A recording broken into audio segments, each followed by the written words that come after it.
Today we're going to talk about how to do a single lane analysis with a right turn yield bypass lane, and also evaluating the need of either a single lane with a yield right turn lane or a two-lane entry.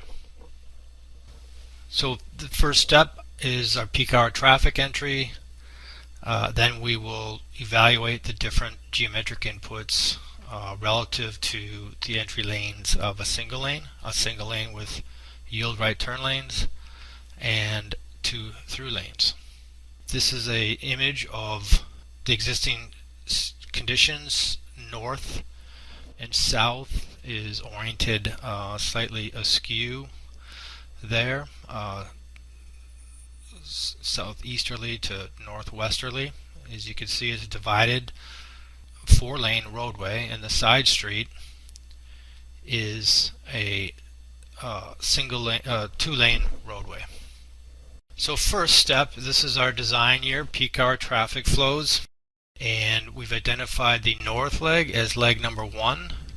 The west leg, then, the way you enter traffic into Rodel is counterclockwise. So leg 2 is the west leg, leg 3 the south leg, and leg 4 is the east leg. So let's go ahead and load the traffic. We have basic geometrics set up currently, and we'll just leave those as they're set up currently as a single lane roundabout with your entry V as a single lane, and the single lane identifying it as a single lane. The entry width is identified as a single lane entry. You have a as well as identifying the single lane here.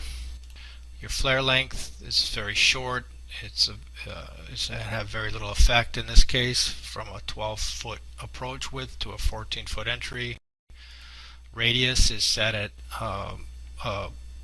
somewhat generic radius of 60 feet.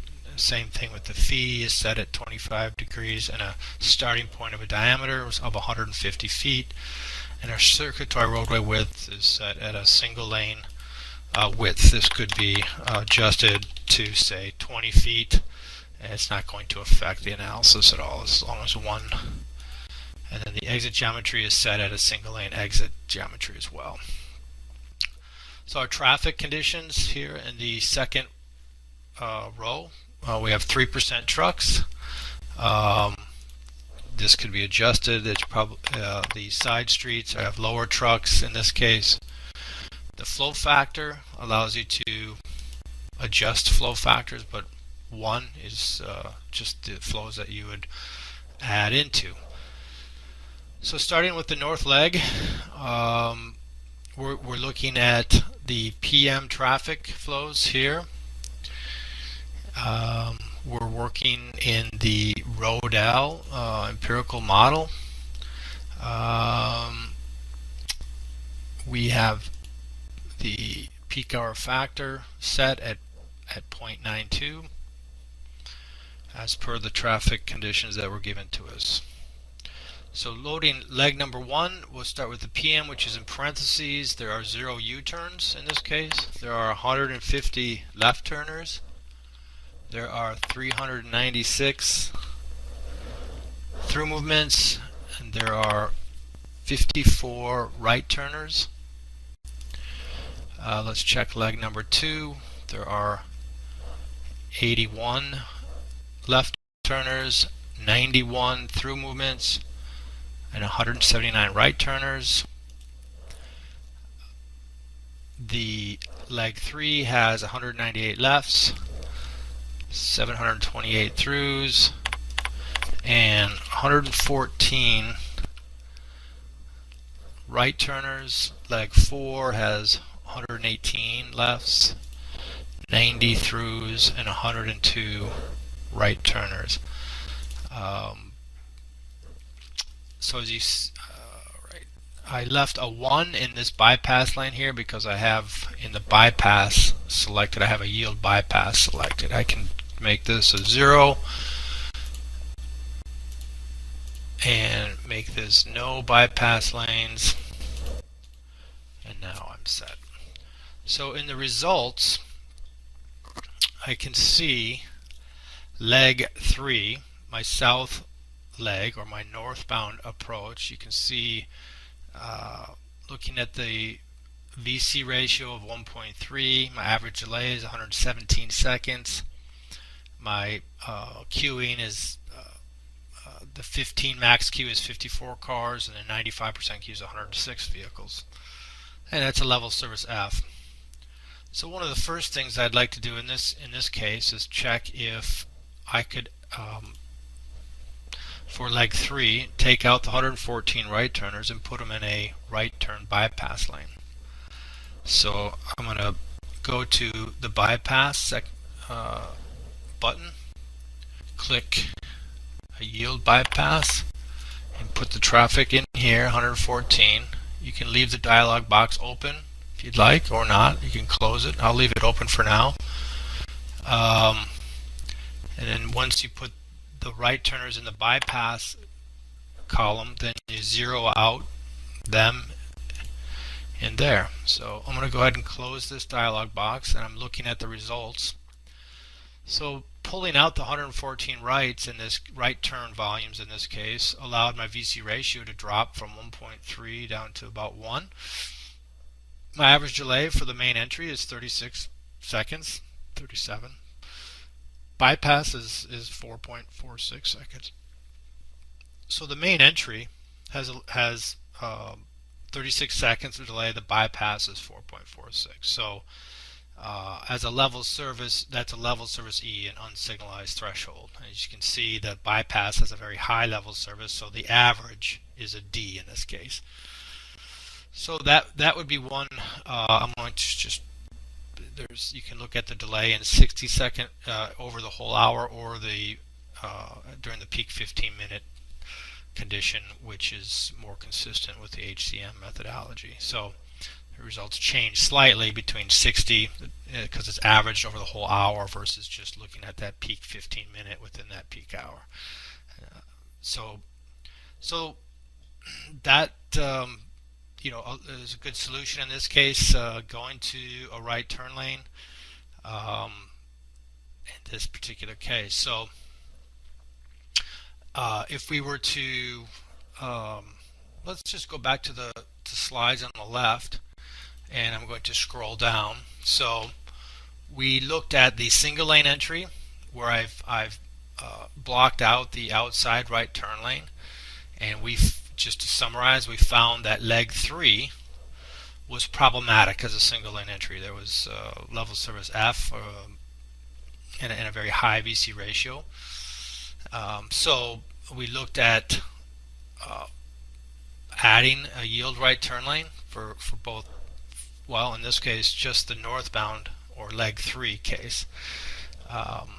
The southbound doesn't necessarily need a bypass lane from a pure analysis perspective, but in this case, working with an existing 4-lane divided roadway, an application here would be to make both approaches consistent, converting that outside through lane into a right turn lane.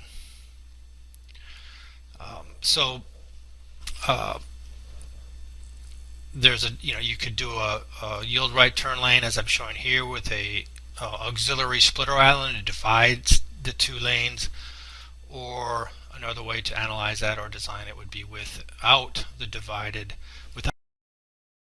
auxiliary splitter island, and just divided with a paint line. What I'm showing here is converting to a full 2-lane through movement. So in the case that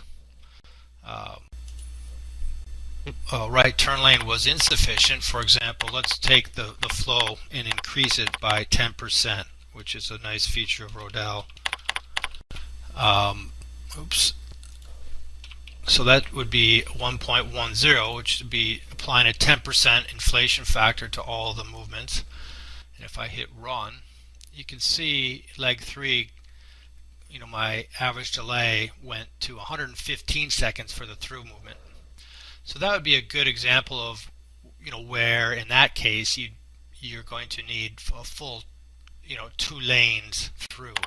So we'll go back up to the entry geometry. We'll put in just two 12-foot lanes with 24 feet. Identify that as a 2-lane entry. And one thing that needs to be also changed is, as you can see, the downstream receiving lanes, the downstream circulating receiving lanes, that also has to have a 2-lane entry versus as a single lane with a right turn lane. It's a single lane circulatory roadway here, and with 2 lanes, that's 2 lanes. So I need to go to, that's leg 4, which is the next downstream leg.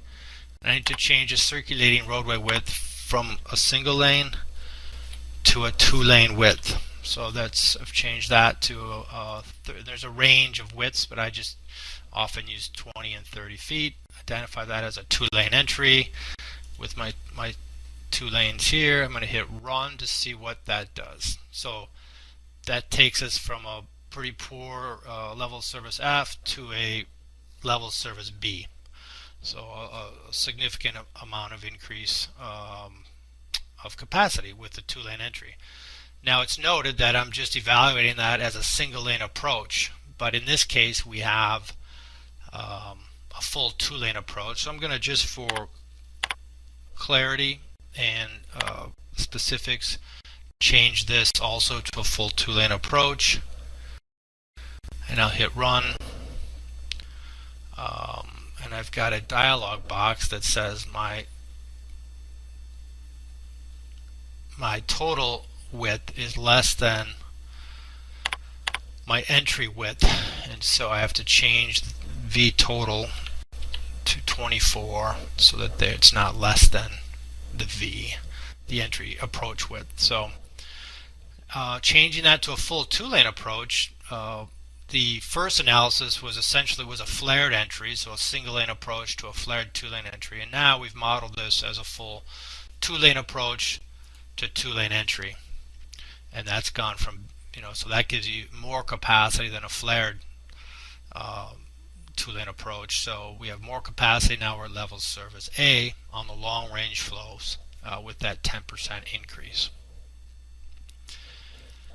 That concludes this case study. Thank you.